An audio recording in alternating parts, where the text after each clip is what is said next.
घरात लग्नाची लगबग सुरू होती आणि आनंदाचा माहोल होता, पण एका क्षणात सगळं काही उद्ध्वस्त झालं। ही घटना आहे नागपूर शहरातील पाचपावली पोलीस ठाण्याच्या हद्दीतील। पाचपावली पोलीस ठाण्याचे वरिष्ठ पोलीस निरीक्षक बाबुराव राऊत यांनी दिलेल्या माहितीनुसार 1 मेच्या सायंकाळी ही दुर्दैवी घटना घडली। संबंधित कुटुंबात लग्नाची तयारी सुरू होती, घरात आनंदाचे वातावरण होते। मात्र याच दरम्यान रस्त्यावरून भरधाव वेगाने येणाऱ्या बोलेरो वाहनाने महिलेस जोरदार धडक दिली आणि या भीषण अपघातात महिलेचा जागीच मृत्यू झाला, तर तिचे पती गंभीर जखमी झाले असून त्यांच्यावर रुग्णालयात उपचार सुरू आहे। अपघाताची माहिती मिळताच पाचपावली पोलिसांनी घटनास्थळी धाव घेतली। पोलिसांनी तात्काळ कारवाई करत अपघात करणाऱ्या वाहन चालकाला अटक केली आहे। सध्या या प्रकरणात पुढील तपास सुरू असून या घटनेमुळे परिसरात हळहळ व्यक्त केली जात आहे, कारण लग्नाच्या घरात या अपघातामुळे दुःखाचे सावट पसरले आहे।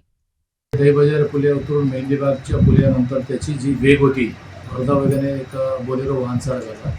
तेवढ्यात राणी दुर्गावती चौकाच्या अगोदर बडोदा बँक ऑफ बडोदा त्याच्यातून पैसे काढायला आले यशवंतनगरचे केशरीबाई टोंडीलाल शरणागत आणि त्याचा नवरा।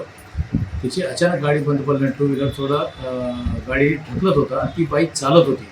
तेवढ्यातच मोठ्या वेगाने येऊन ते डायरेक्ट धडक दिल्याने बाईचा मृत्यू जागेवर झालेला आहे आणि पुढच्या कारवाईसाठी मेळ हॉस्पिटलमध्ये नेण्यात आले आणि त्यांचा पती पण जखमी झालेला आहे। त्यांचा रिपोर्ट म्हणून गुन्हा दाखल आरोपीला ताब्यात घेऊन अटक करण्यात आले आणि त्याच्यात जे क्षतिग्रस्त टू व्हीलर आणि फोर व्हीलर दोन्ही ताब्यात घेतलेले.